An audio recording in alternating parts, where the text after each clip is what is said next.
distinguished guests, brothers and sisters, our friends and our enemies. All right, welcome to this latest episode of Make It Plain.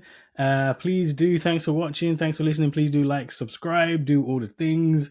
Thank you for all the support as always. This is a special part of the special series we're doing, What Would Malcom Say? To go along with the documentary we made, Nobody Can Give You Freedom, which is up on the YouTube channel. Link is below right now if you're on YouTube, or if you're listening, it will be in the description as well.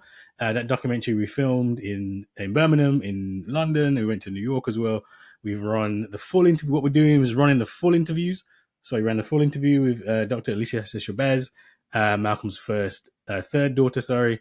We did George the Poet interview. It's a really good one.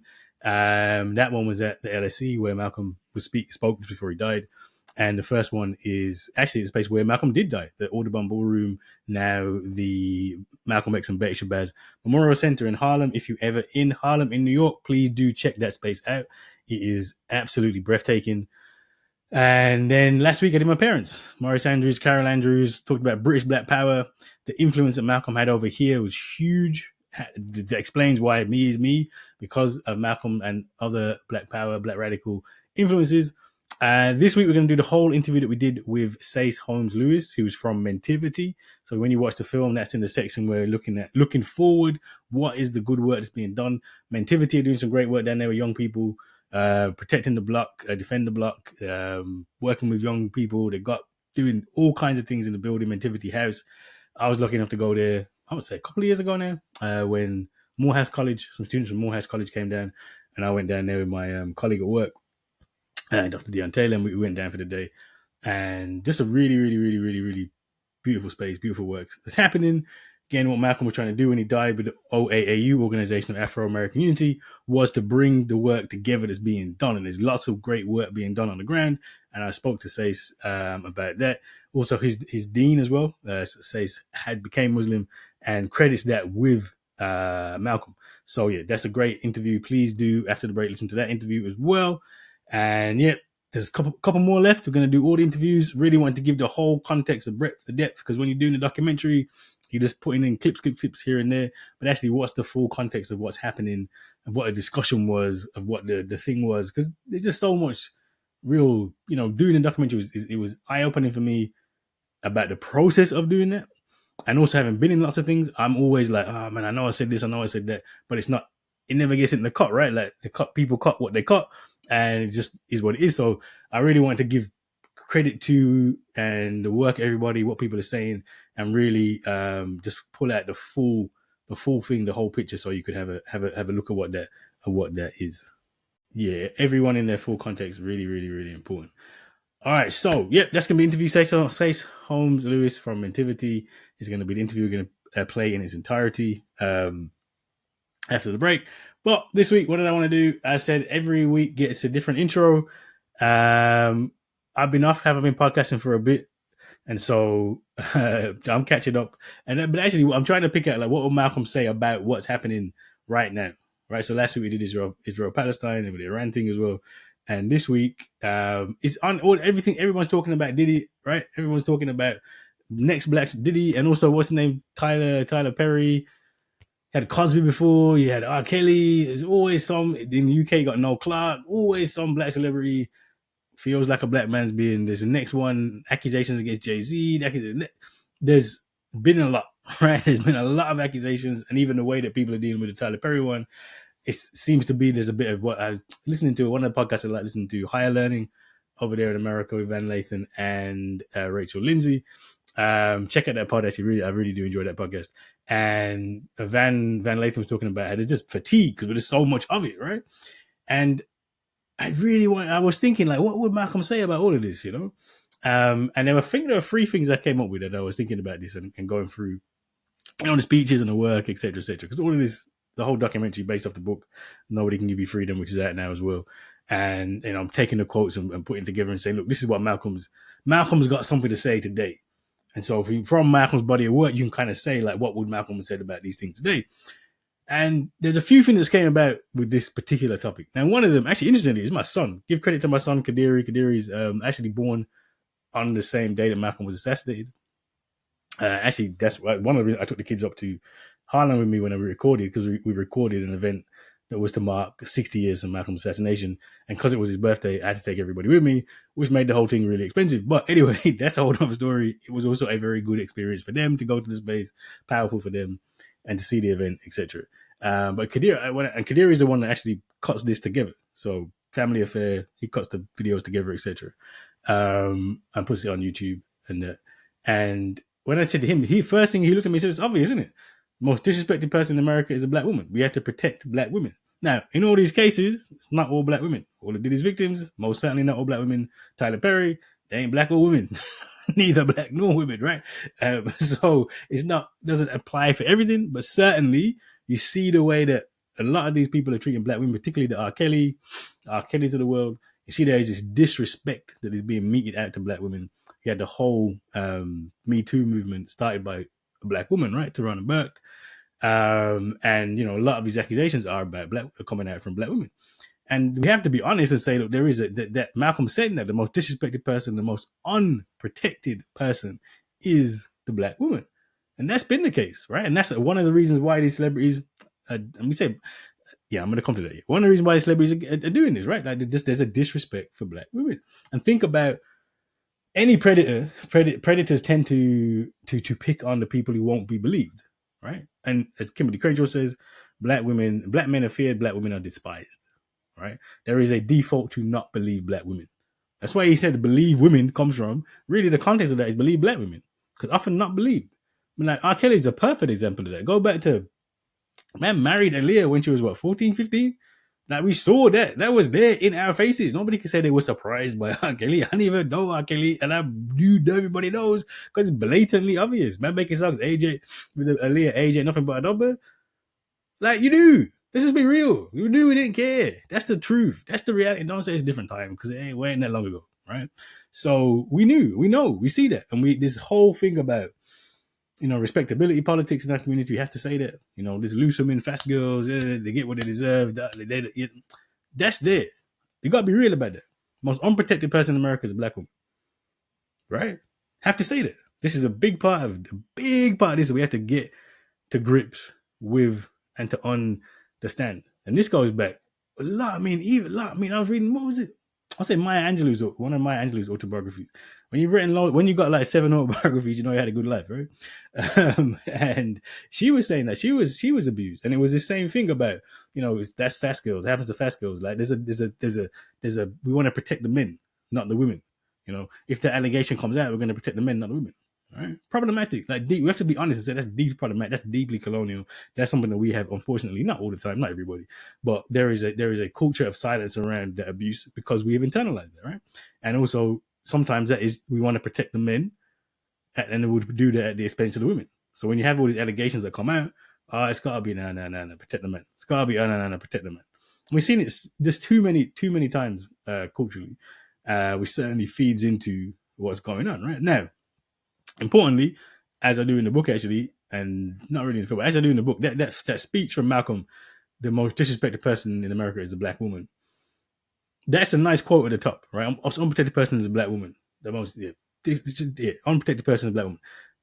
But after that comes a whole other things which leads to problems, right? So at the end, the where that leads to is saying that we have to protect our women, we have to defend our women, we can't be men. Comes with other things, which is, it goes on to say, look, we have to be men. We have to protect our women, defend our women, our women. Is this what a black feminist scholar whose name is losing me at the moment, but if you check the book, it's in there, calls the promise of protection, right? Like we protect our women. That's what men do, is protect women. So we don't harm women, we protect women. Now, in a space where we're not even defending and protecting black women, that can seem like a positive. So enough people. So when I put that quote out there in the book and in the film, and that people were like, "Well, that's fine." Like I did the whole quote saying, "Look, people are gonna have a problem with this." And I spoke to some pretty high profile black feminist thinkers who told me, "No, that's fine. Like it's a bit protective in that, but it's fine, right?" And that's because the context that we're in is that the idea that, look, men stepping up to defend women, because we're black women are particularly so disrespected and unprotected, that's a positive thing. Has to be a positive. So we'll take the positives, even though the baggage of that is I protect you because you are my woman. My manhood cannot be complete unless I protect and own you as my woman. Ironically, leads to a lot of the problems we're talking about, right? Because if I own you and I can do what I like with you, right? There's a massive power imbalance in that dynamic. It ain't really positive, right? Like this is one of the things I tried to do in the book. So in the book and a bit of the film, I'm making this case that Malcolm, I'm trying to get through the Malcolm myths, and one of those Malcolm myths is that Malcolm's a misogynist. Malcolm doesn't like women. Malcolm, what's the guy's name? Manning Marable says that he has a distrust of women, which is, look, man, nonsensical. Like Malcolm has many key influences. The women, his mother, Shirley Graham Du Bois when he goes to Africa, his sister Ella Collins, and this isn't just about proximity to women. This is about actually the people he respects and trusts in the world, who build who Malcolm is black women, black men as well, but black women heavily there. And Malcolm makes a specific effort to reach out and build the organization OAU with women, like Sarah Mitchell, who writes the organization, who co-writes the Constitution, Lynn Shiflets, who's running the place when he's not around. Like it makes a big effort, right? But we also have to say he's in the Nation of Islam, which has some problematic views that promise protection. I'm the man, you're the woman, I do this, you do that, etc., and the power imbalance. So there's no doubt that Malcolm had that problematic view, right? So in no ways is it perfect, and in some ways you got to extrapolate and say, look, where would Malcolm be now in this new age? And I would say, look, there's intersectional Malcolm. You can do that, right? Definitely, you can do that. That's not impossible. 100% not impossible. But you have to understand the problematic nature of it too, right? That promise, the fact that my manhood depends on how I treat you as a woman. I promise you that leads a lot down the road of the R-Kellys, the Diddys, etc., etc. My manhood depends on how I treat you as a woman. If you got a diseased sense of what manhood is, then you're going to have a diseased sense of how you should treat women. These things are connected. Let's just be real about that. They are very, very, very much connected. So we have to go beyond just a simple, let's step up for black women. It's more than that. I'm stepping up for black women because we're black people and we have a responsibility to respect each other. My manhood doesn't depend on that. My manhood doesn't depend on me owning you and protecting you in that sense. I step up. Look, I'm gonna step up. I'm gonna protect my family. I'm gonna forgive my family. No doubt. That's part of the role of what that is to be in a family, right? But that my who I am as a man is not predicated on how I own my woman. Even that my woman. Like it's like we have to evolve.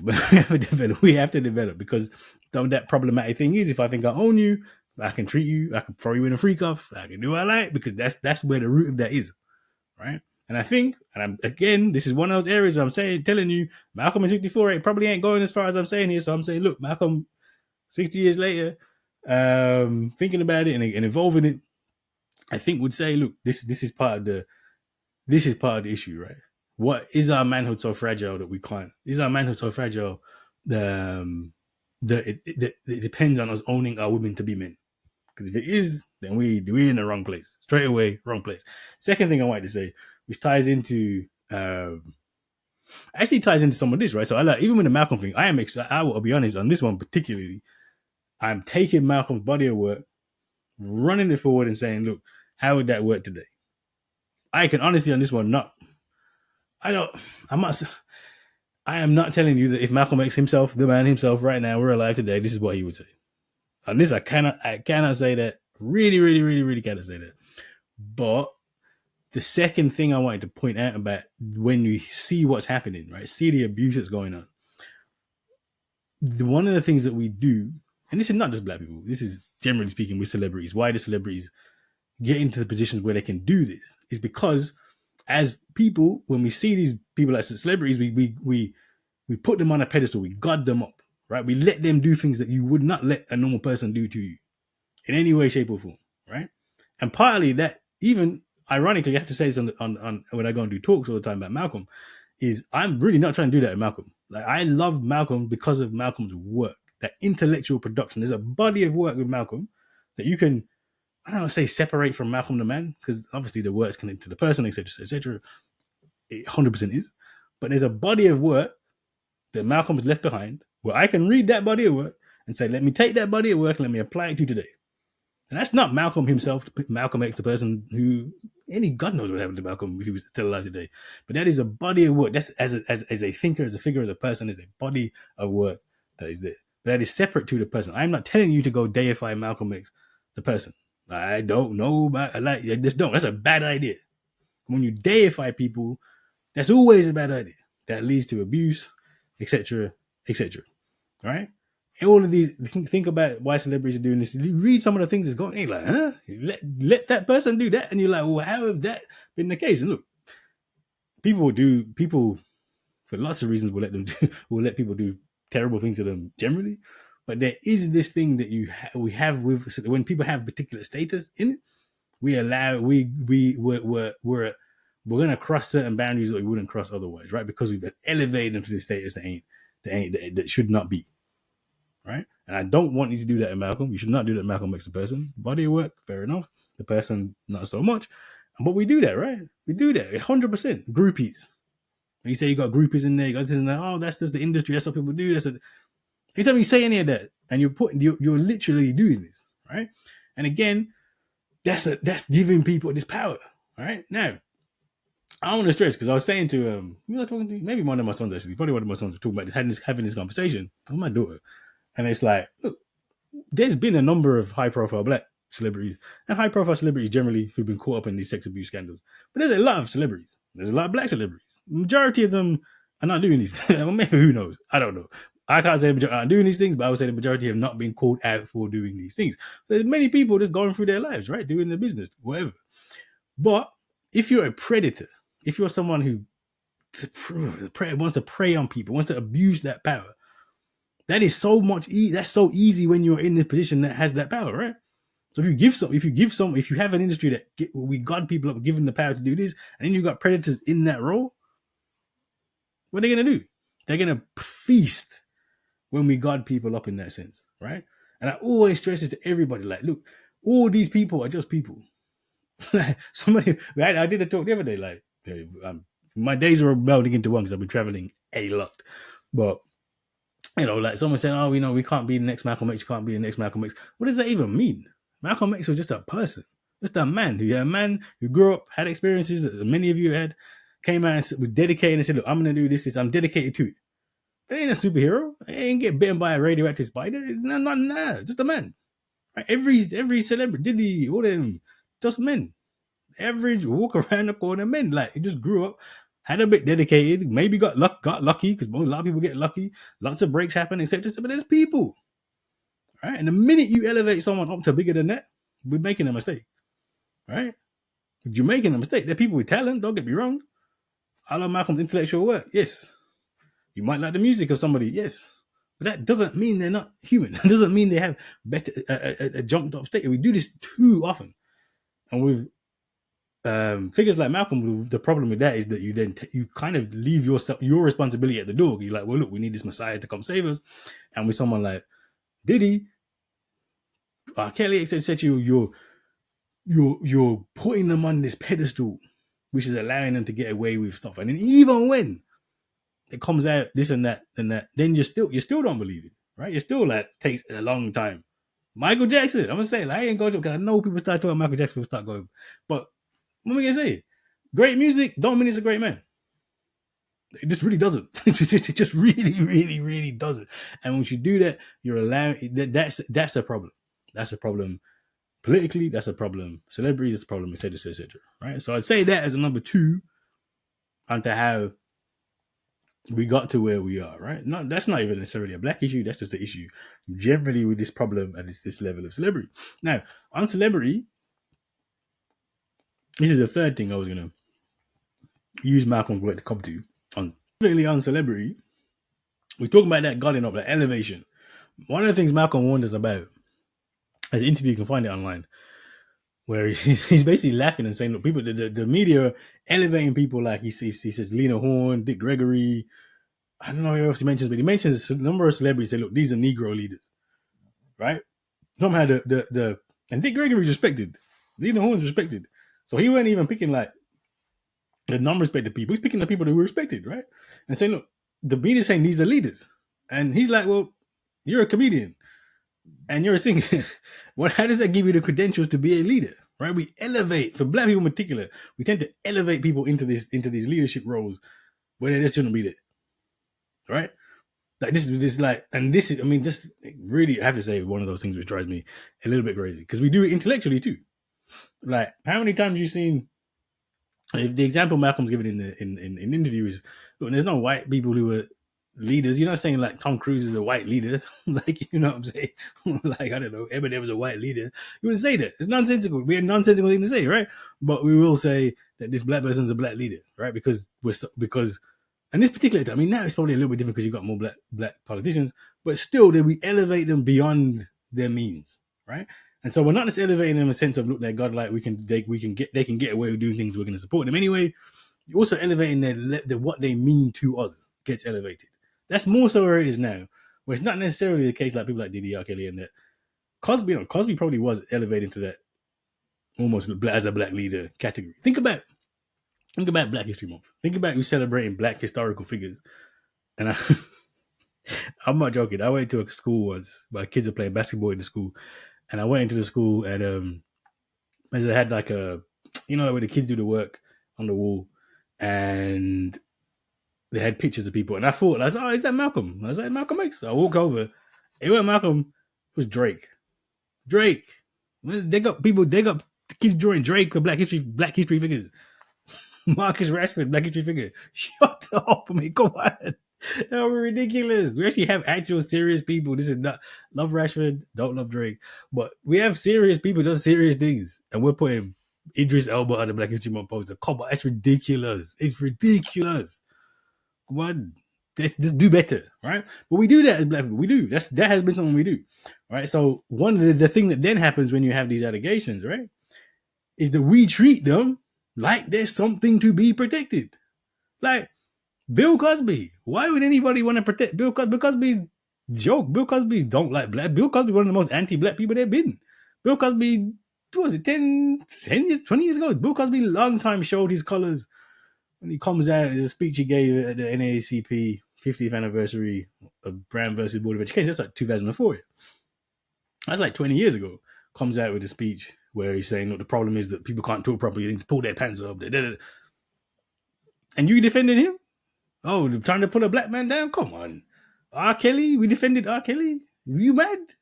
Diddy? What did he ever do for nobody? Diddy didn't never done nothing for nobody but Diddy.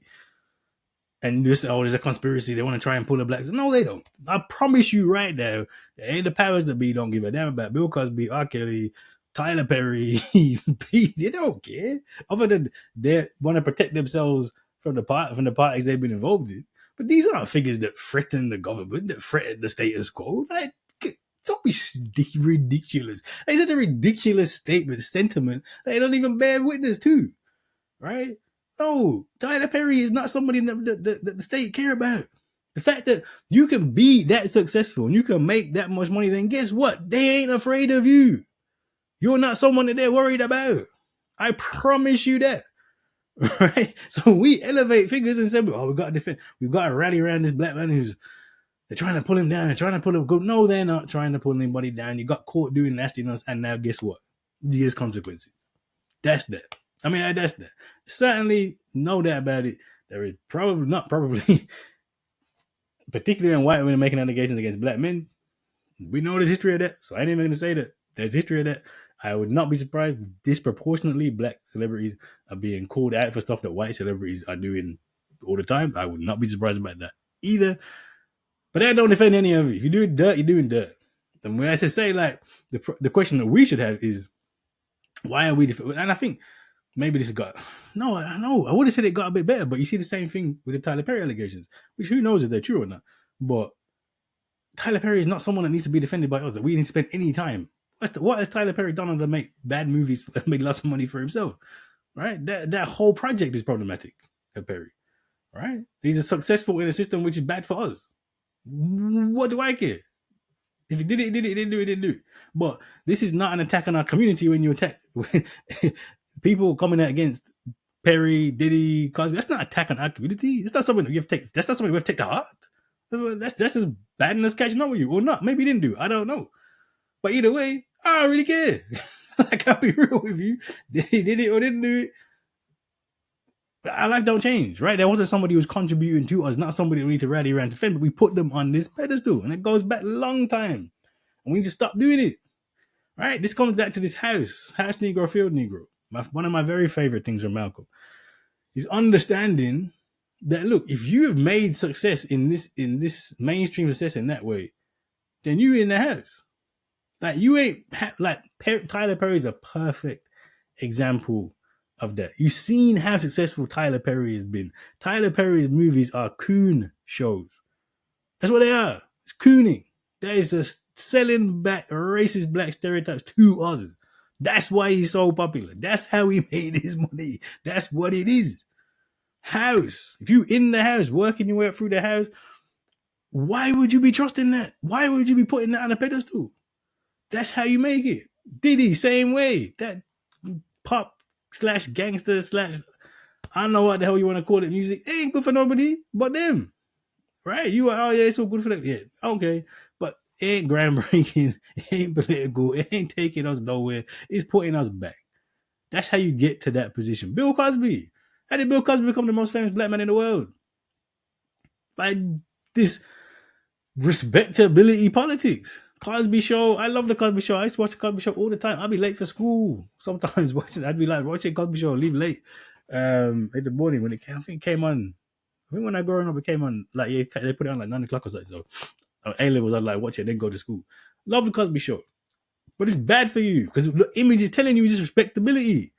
Oh, it's not the hood. We're the good, upright, standing black. I swear, if I watch that now, I'd probably be sick. I'm gonna be real. Because you know the political messages coming from that. They're not good. If they were political messages that were about revolution, if they were political messages that were going to take us forward, guess who wouldn't be popular? Guess who would never have been Mr. Bill Cosby? Yeah. Exactly. So that's house Negro nonsense. And so because they get money and we elevate them to this position that they should never have. And then we defend them, and then when they're attacking black women, we want to defend them and not the women. Make it make sense. Make it make sense. It doesn't. This house and field is really important on this. Any of these celebrities, they made that in the house. And the house, what the house has a tendency to do is two things. One, it will change. It can change you. So you may have started off with good intention. You may have started off in the field, but you get in there and it's like, gotta make music like this. I gotta do like this. I gotta put this. They shape you and say that's what we want. That's hip hop. That's what I'm hip hop. Not all hip hop again. I love hip hop. I'm a big hip hop. But they take something from the field, something from the grassroots. They put it in the house, polish it up, and you get Diddy. Right? And we're supposed to be happy for that. But that's what it does. So if you may have good intentions, but you get in and then it does something because the house changes you. When you're in it, it changes you. It changes you. You don't change it. And the other thing it does is, well, if you just believed in that stuff anyway, guess what? You're going to be the one that succeeds, right? If you already had the house Negro mentality, you're going to do really well in the house. That's what the house does, right? Even, and I'm sitting there saying, I said this the other day. Someone actually told me off because I'm like, yo, Professor is ultimate house Negro thing. Like, I literally went through university, stayed in university from, what is it, 2002 to now. I ain't never left university. 2002 to now. That's what, 23 years, right? Promotion, first degree, second degree, third degree, promotion, professor, da. House. Right? So that's my objective position. So if all I did was that, and that was how I was, if my legitimacy came from that, you should listen to me. You'd be like, what this? Because I'd gone, right? I'd be long gone. Only because I've tried to keep out of that as much as possible. Kept the foot out, kept the foot in. Done the work, written stuff, done things like this. Trying to stay there and trying to keep real with actually community, and that I've really tried to stay authentic in that. I mean, authentic is right, but authentic in that sense, right? Try to not have that house Negro mentality, right? But to be super successful, nah, that's the reality. This house, right? So we're just picking the wrong people to defend, right? And also particularly thinking about this in the industry that we're talking about. Imagine you go into the house. What does the house do? House Negro mentality. House, you're in the house. You act like the house. And guess what? Like I said, it ain't just black men, black people generally who are abused. It's the system that does that. Where these kind of sexual favors, that mix with that groupies and that's part of the thing, right? And so when you're in the house, guess what you're gonna do? You're gonna join in, right? You're gonna be part of it. You have to get in yourself and you become it. So particularly in that industry, when you say, why is it so many? You've got an industry where you've guarded people up, where they can do, where you've got it's set up in a sense where those kind of, it's like, that's something that happens. So many people can prey on, right? And then people go and do it, right? It's not everybody, it's not the majority, but there are going to be unscrupulous people who are going to enjoy that, do that, take it to the nth degree, right? And so I'm the same with this industry in itself. The question for us as a community is, why do we put so much stock in the people in that industry in the first place? Because we shouldn't. Understand what that is. That is house. Understand what that does.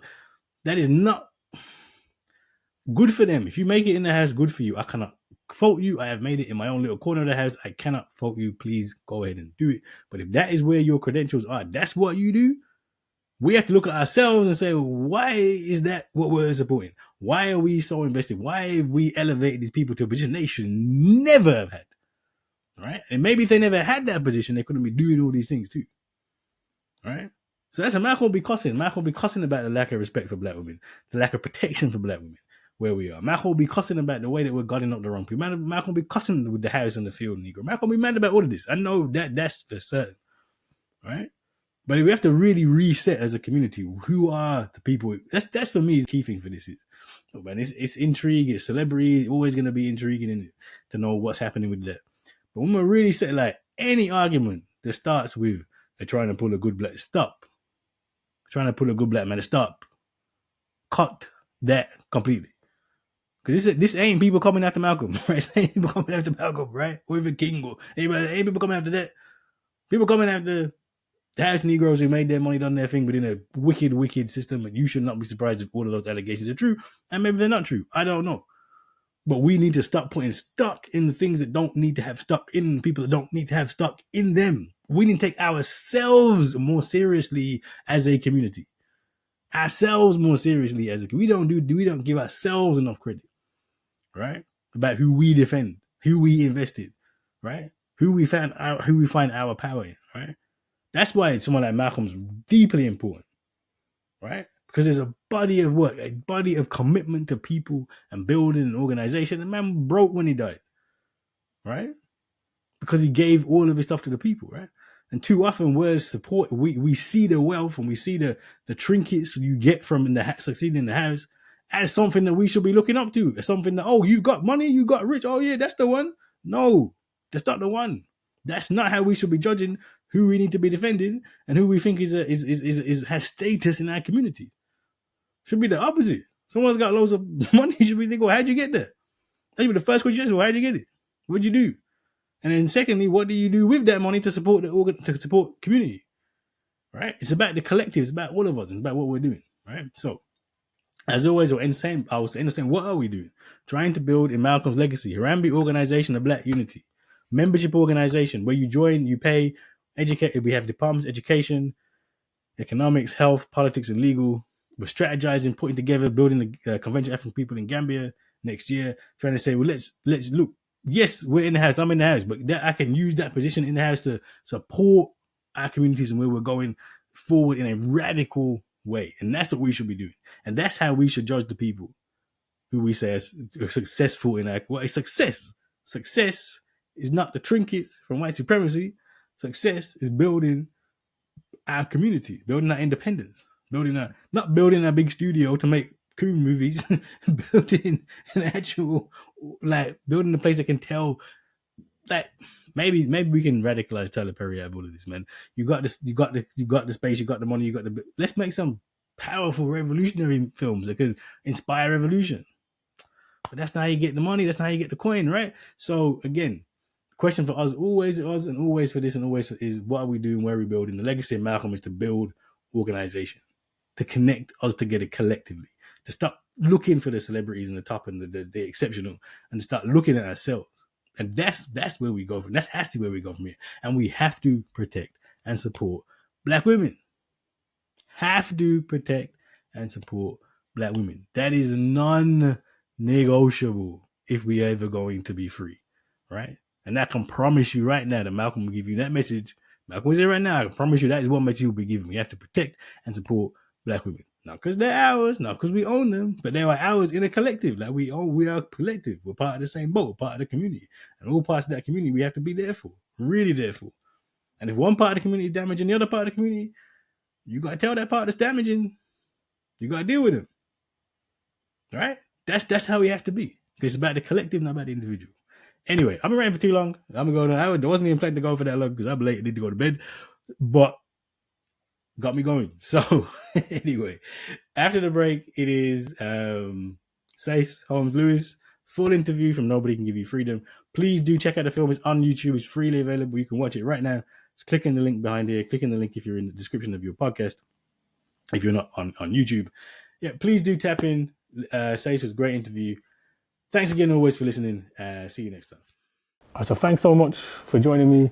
Like, I really wanted to focus on, Malcolm X's legacy, the work that's being done at the grassroots. And I was really lucky and fortunate to come and see Mentivity House when Morehouse were down. Mm-hmm. And it just struck me then that I had to come and talk to you. I had to come and get you to tell us about Mentivity, about the work that you've done about how Malcolm X. Because I know Malcolm X has been somebody that's influenced you. Mm. So tell us a bit about what the work you do at Mentivity. Yeah, so Mentivity is an organisation that I founded January 14th, 2016. So nearly 9 years will be this month. And I've been working in the community in South East London, so near Peckham, Camberwell, Brixton, for 26 years. So since the age of 16, so I'm now 42. But Mentivity is really an extension of the family kind of ethos that my mum created around education, mentoring and support, and really just finding joy through education and creating community. So Mentivity is a play on words, mentoring activity. It came to me in a dream in November 2015, so it was a gift from Allah. I didn't know what I was doing. I just said, I'm going to set up this company. And it was just like jumping out of a plane without a parachute and figuring out how to land, and I still haven't landed. What was the dream? The dream just came. It said mentoring activity, Mentivity, and it just said go. Because I just faced a second redundancy in 2 years. And I was just like, I don't want to feel like this anymore. I've got an offer that I can create for young people. When I created this offer at university, when I was studying as a mature student at the University of East London, and I just thought, just go forward with this, and mentor young people that I know need that, and I needed that mentorship when I was a teen. So I just wanted to just create a service for young people that supported them, in education, but also holistically in society. Oh, Mentivity does a lot of things. So what are kind of some of the programs you got? Yeah, so we work in 3 key pillars. So you mentioned Mentivity House already. So that's our new community centre. So we provide youth work with young people. So we've got a youth club that we set up. So on a Monday, youth club, and then on Friday we've got an esports youth club because young people love to play games now. So we're engaging them with that. We also got a respite provision now. So we support young people that are on the verge of being excluded permanently from schools before they go to pupil referral units. So my mum's actually the head of education at Mentivity, and she's a nurture specialist. So that's really about supporting young people and reintegrating them back into society, but also education, mainstream education. And then we have our Mentivity mentoring, which goes into schools, and it's one-to-one mentoring and group work. And we support young people through our Raising Aspirations project, and also an empowerment program, which is using sound healing, yoga, mindfulness, and Muay Thai alongside that mentoring to support young people. So it's really about rehabilitating young people from their standpoint and listening to them and empowering them to do good. Okay. You've had exhibitions I've seen as well? Yeah. So we had an exhibition. So we had an annual exhibition at King's Cross, Cold Drops Yard, where we just showcase our community and their progression and celebrate young people and those young people that otherwise would be written off in society, and just allowing them to see themselves. And when they saw themselves on billboards, it was just like, wow, you believed in me. And sometimes that's all it takes, just to believe in one young person, supporting him. So those exhibitions are really important. We also produced 2 documentaries last year, one with Spotify, which showcased the importance of youth work and youth clubs. especially from a musical perspective, and how, you know, in terms of our music over here now, a lot of that came through youth club culture. When you think about grime, garage, you know, jungle, drum and bass, that came from youth clubs pretty much. So that influence can't be forgotten, and that investment is really, really key. So we wanted to highlight that with Spotify, and that was a really, really powerful documentary. And we did another documentary with Young Minds, a massive charity which focuses on mental health for young people, and through a black lens, you know, mental health through a black lens is very, very important, and speaking about that and allowing the young people to empower themselves through that expressive nature. And very, very powerful end to 2024. So what we're trying to do is really mobilize our community in different ways, not just young people, but also the adults that are connected to those young people and the parents. So that's really key for us, and fostering community, because I don't feel that we have true community anymore. You know, if young people are at risk and you've got women that are at risk, we don't have a community. We've got to protect them both. So that's what we're trying to do at Mentivity. Yeah, one of the things that struck me coming down, you got this venue, it's in the community, and one of the campaigns you got is Reclaim the Block. Yeah. Right? Why does the block need to be reclaimed? Because that's my block. So that's where I grew up, you know, Ellsbury Estate, which is, as I said, situated between Elephant and Castle, Campbell and Peckham, but that was one of the largest housing estates in the whole of Europe at one point. And out of that turmoil, you know, for a lot of people experienced a lot of turmoil in that estate, there was a real sense of community, and I really wanted to bring that back because it's been decimated through regeneration and gentrification right now. So that's another set of challenges. A lot of money coming in, but not those people that need it. They're not receiving that money, so it's very, very difficult. So, you know, reclaiming the block means a lot of things. It's reclaiming that space in our minds and our hearts and minds around community, which is important for us, in and around education. You know, we don't really hold academia in such high esteem in education, so we need to get back to that, and that's going to be really what allows us to educate young people to navigate the world that they see in front of them, which is very, very complex and very, very challenging and very, very cold to those young people, and that's why they become cold themselves. So we're trying to create a new environment at Mentivity House and really reclaim those spaces which, you know, otherwise would just be left, you know, empty. So that's what it's about for us now, and just really creating community in those spaces.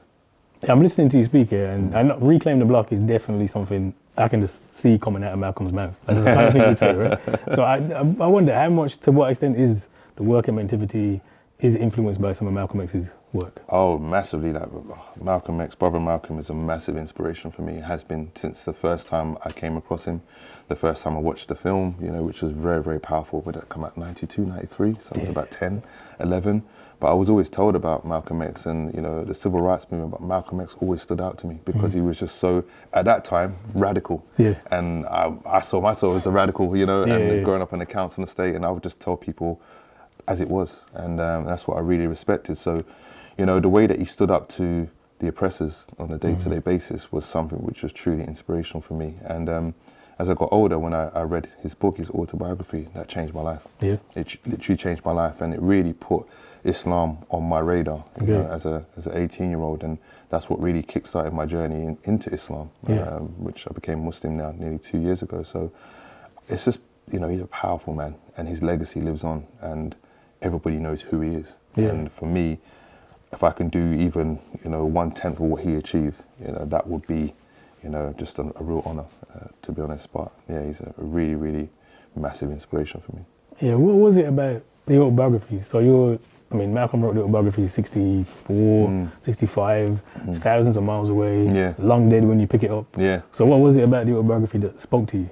To be honest, it just spoke to my soul. I think at that point, I had gone through a lot. You know, I'm the oldest of 7 children, growing up on a council estate, experiencing racism, experiencing things that really you shouldn't experience, you know, as a child, you know, seeing a lot of things, you know, violence, and that was pretty traumatic as well. So I think I was able to recover at the age of 18, 19 through my passion of football, but also reading. I kind of rekindled my love for reading at that age. And previous to reading Malcolm's autobiography, I was gifted Muhammad Ali, King of the World, by my auntie on my 18th birthday. And when I read that book, he features so prominently in that, and I didn't know that story. And it was just like, it was so amazing just to see these two, you know, titans, like just becoming friends. And I was just like, oh wow, I need to read more about Brother Malcolm, and I did that. So it was just so inspirational. It really spoke to my soul, because that transformation from who he was, you know, from Detroit Red to becoming who he was, and even that first iteration of Malcolm X, he wasn't happy with that until he made his pilgrimage to Hajj, and he realized he actually got it all wrong before that. Yeah. And I love that he was just so open and honest and candid with that. And I felt that if he could change in the way that he did, then there's hope for us all. And it gave me a lot of hope, and really to just work towards my dreams and just be an upstanding person to the best of my ability, and just learn, you know, as much as I could. And he was always receptive to learning. Yeah. And I love that about Brother Malcolm. Does that transition, that transformation, is that something that when you're working with young people, is that still resonate, you think, with young people? Oh yeah, without doubt. I mean, what we're doing with young people, with Mentivity is just unreal. You know, we've worked with well over 25,000 young people, but not just in London. We've worked in Brighton. I've done work in Kenya, in Zambia. I've done in Uganda. You know, I've done work where I'm from in Barbados. You know, which is important. So, it's that community element which is important to me, and that black empowerment as well, because I feel that I have to pay it forward to the next generation, because it was done to me, you know, without my mentors, you know, and my first mentor and teacher being my mum, you know, without that and that love and that nurture kind of centric kind of education, I wouldn't be where I am today. So I feel that it's my duty to give that to young people, because I've worked with young people for so long, and I've never forgotten about who I am and in terms of who I was as a young person. And I remember my childhood vividly. And I want to make sure that young people experience joy, because that is the highest form of resistance. And they don't want us to experience any joy. So even in that moment when you experience that joy, that's just escapism in that moment. And that feels like success, you know, in the face of adversity. So it's really, really important that we bring that joy to young people through a variety of means, and using their passions to really motivate themselves to do better in life and be better people. I mean, well, I actually met you because it was Morehouse College in Atlanta coming. So this international dimension is a big part of your work, right? Yeah, massive. I think we have to connect the diaspora in terms of our plights, and I think that was a common theme that we discussed, didn't we, around our plights being at different junctures, but also America's further ahead in terms of their journey, in terms of civil rights, and understanding how they need to kind of foster their recovery and rehabilitate. And I think we can learn a lot. And I think we need to, as I said, just share knowledge. And that's what I really loved about that Morehouse visit, and having you there, having Marcia Rigg there, you know, it was really, really powerful for me, just showcasing that we can come together and connect and really problem solve. And for me, really strategize, you know, what is our overarching strategy, you know, globally, which I know that's something you really, you know, champion. And I think that's really, really important, that we have a strategy which isn't underpinned by just one person. That we can all buy into the strategy and we say, right, now we're at this stage, this is progress now. And it doesn't stop with, you know, the taking of our leaders, you know, by the oppressors. So it's very, very important that we have continuity. Well, I mean, Malcolm X died a long time ago, and I know growing up in the UK and talking in the UK, a lot of, you know, Malcolm's my favourite, obviously. But I get people say to me, well, he's American, like, so we need other British figures, why are you always talking about America? Why is Malcolm even still relevant for young people, for that vision, for the things we want to do? Without doubt, his name comes up even without me prompting it, you know, and it's really, really important. And when I go to schools and do talks, I actually finish off with a Malcolm quote, you know, about education. Education is our passport to the future, for tomorrow belongs to those that prepare for it today. And that's really what it's about, you know. Education underpins everything that we do, you know, in life. And if we are not receptive to learning, then we're not going to be receptive to growing. We're not going to be receptive to healing. We're not going to be receptive to rehabilitation. And I think that's really, really important for us, you know, as a global diaspora. And he's so relevant in terms of his journey, as I said, from Detroit Red to, you know, Malcolm that did his pilgrimage to Hajj. When he prayed alongside a white man, he said, I've got this wrong. And he was really open. And what he tried to do to reconnect to the diaspora as an African American was important, you know, and that is why ultimately they got rid of him, because he was mobilizing people that they didn't want to mobilize and bring together. And a united Africa scares our oppressors, you know, and it's really, really important that we understand that. But that is the ultimate goal. Has to be the goal. And that was what Malcolm was trying to do last year of his life. He travels extensively African continent. And in some ways it should be easier now, because, you know, back in, that's 60 years ago, no social media, no technology. But why do you think we're further away from that unity than we probably were when Malcolm died? I think social media can be used for good, but I think it dilutes a lot of the good that we need to access. And I think because it's really reduced the attention span of this generation that we have, you know, they don't have a foundation to which to build upon. And I think that goes back to education again. I think we now have to think about how are we educating and preparing our young people to actually receive the information that they might have to sift through on Instagram, on Snapchat, wherever it may be, on TikTok, to get to the information that they need to uplift them. And I think that's the challenge within itself. So I think that we need to go back to what it was like in the 60s in terms of how we're communicating, because we communicate what we're doing too much. Okay. So we need to be more clandestine in our approach, I believe, and really strategize behind closed doors. And I think that's what the previous generation did really well, but also the balance that they had in terms of working alongside our women. You know, those movements wouldn't have got to where they were without our black women. Yeah. They were the drivers, they were the coordinators. And Brother Malcolm, as great as he was, he went out and executed, you know, to a higher level. And I think that's the balance that we're missing. So I think there's a lot that we need to do in terms of rekindling the family and that balance between black men and black women, so that we can actually foster that change that we want to see.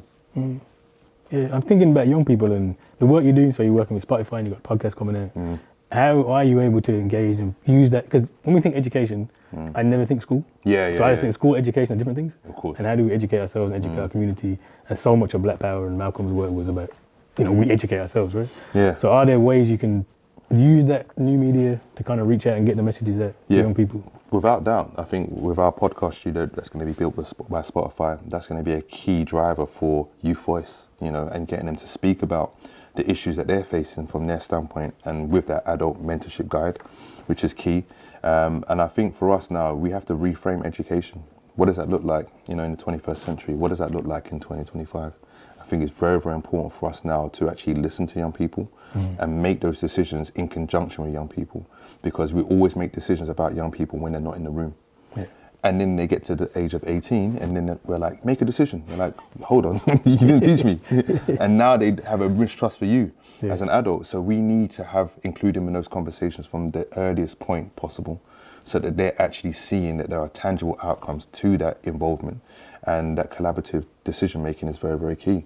So I feel that by reframing education, using the creative arts and media, that is the way that we now consume a lot of it, you know, education through documentaries and things like that. So I think it's very, very important. And podcast is a growing massive market, isn't it? Like everybody's got a podcast now, but not a lot of it is really talking about the issues that we need to face head on and how we're going to navigate that together, you know.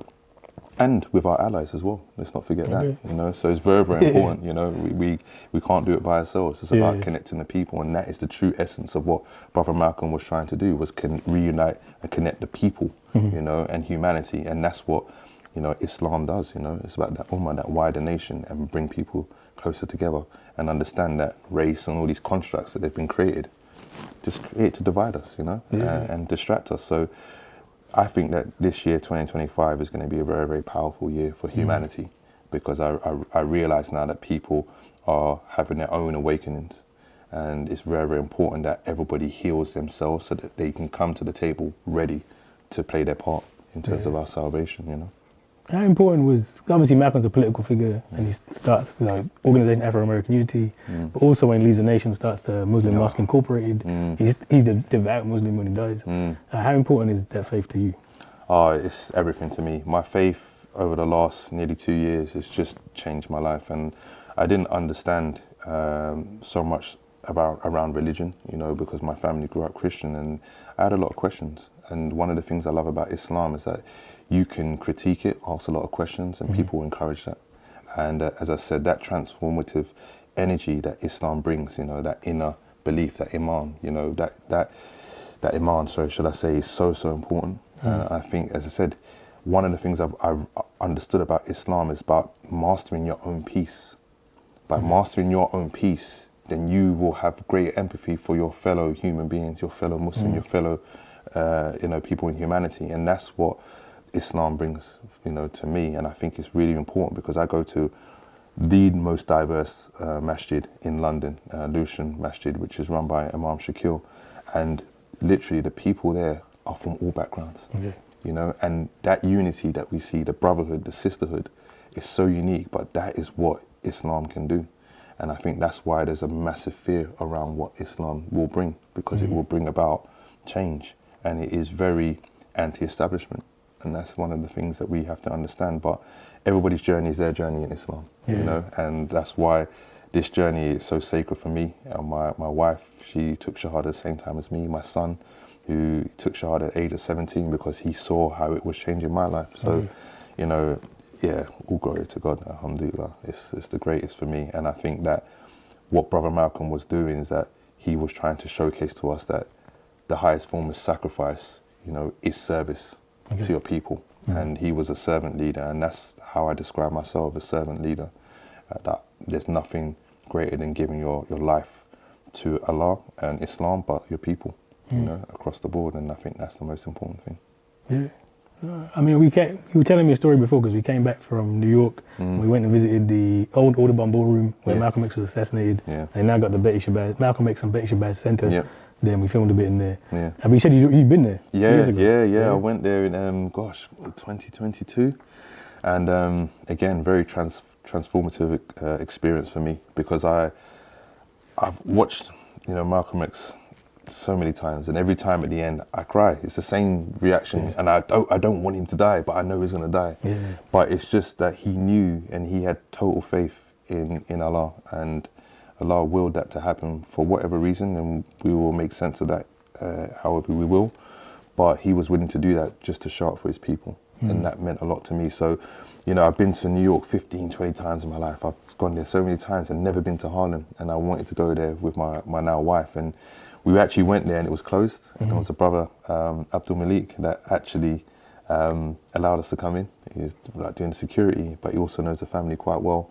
And then we walked around and looked at the kind of artifacts and stuff. And then we went upstairs. And he came upstairs and we had the most beautiful talk for about 4 hours around Islam, around Brother Malcolm, his impact on him, the community, the legacy. And it was on the very spot that Brother Malcolm took his last breaths, you know. So it was powerful for me, and I was ready to take Shahada on the spot, you know. My wife was like, let me read the Quran first. And we did that, and a year later we took Shahada, you know, which was important for us. And we got married last year, 2023, had our nikah, and then we got married as well. But that was important, that union for us, and that journey through Islam, that faith has kept our marriage where it needs to be and allows us to flourish. But that space, you know, is a powerful space. And it was, Allah willed that to happen. And that was part of my journey into Islam, and that was the closest I've ever been in proximity to Brother Malcolm. And it felt like I experienced a part of him, you know, through Allah in that moment. And that was just something which I can't explain. So yeah, Brother Malcolm will always hold a special place in my heart. No, I mean, if you were going to say like what was the one lasting thing for Malcolm X, why should we still be looking to Malcolm X now? What would you say? He's a visionary, and he showcased to us that, you know, it's never too late to change. It's never too late to find your truth and find your peace, you know, and to try to bring people together for the right reasons. And, you know, he put himself out there for us to see him in his full, you know, nature, you know. And I just feel like when someone is as candid, as honest as he is, and is able to understand and be accountable for their mistakes, but also continuing, despite what was happening to him and his family and the danger that he was in, that he continued to go forward, you know, through Islam, through his belief, you know, in Allah, but also his belief in humanity, you know, and people. And that's just something which I think everybody understands that in different ways, and they have the utmost respect for him, for what he did. And I think that will be relevant for many years to come, you know, and we need to preserve his story, his history, his legacy, which you're doing through this. And, you know, hopefully through the work that I do, I get closer to what he achieved, you know. And as I said, black empowerment and unification of the people is the most important thing, because we're up against a very, very difficult, oppressive, heinous system, you know, and it will take away our leaders. So let's keep going, keep pushing. I think that's the message that he leaves with me. Keep pushing, keep going. We can't give up. Yeah, you're definitely walking in the legacy. So I'm trying my best, inshallah. So, yeah. I think that's my question. Is there anything else you wanted to say about Mentivity? Anything? No. That's everything, man. Everything. Yeah. It's a real honor to be here. It just feels like a very full circle moment for me. You know, and meeting you and developing our friendship and brotherhood, which means a lot to me. And I respect you a lot, long before I met you know, Thank you. and that you're doing this is just, that's just showcase the importance of Malcolm's legacy, you know? Yeah, but like I said, it's you guys who do the work on the ground. I know, you're still doing it, bro. Yeah. We're all doing it. We're all working Yeah. towards it. We just got to strategize now. Yeah, exactly. All right, thank you. Thank you. With respect, man. Yes. Thank you, man. Bless.